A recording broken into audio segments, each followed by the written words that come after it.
professional angler Chad Morgenthaler. I want to talk to you about one of my favorite ways to target big fish, and that's with topwater baits.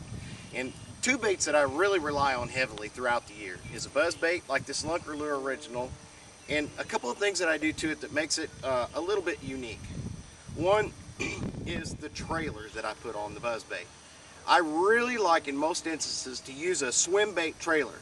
And what this allows it to do is it gives the buzz bait a little bit more buoyancy, and it slows it down, which I really feel is critical when you're trying to get those larger fish to bite.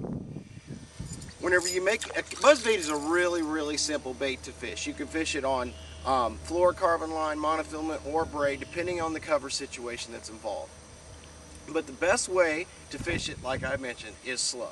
And what I like to do is make my cast to my targets, and then as slow as I can reel it, keeping it just on top of the water. And that's where that swim bait with that little paddle tail trailer comes in really handy. Whenever you get the bite, it's real important that you wait till you feel the fish on the end of there. If you set the hook at the explosion, you're going to miss most of the fish that bite this bait.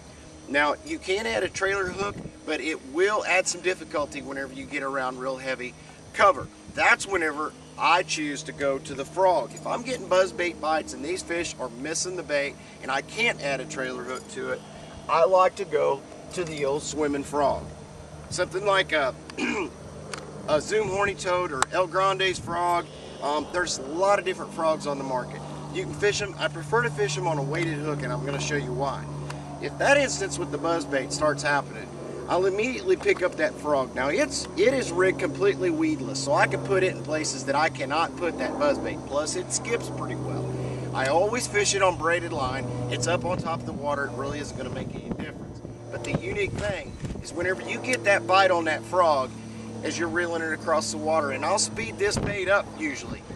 If he bites at it and misses it, the thing about the frog with the weighted hook is I can immediately stop the bait and drop the bait to him.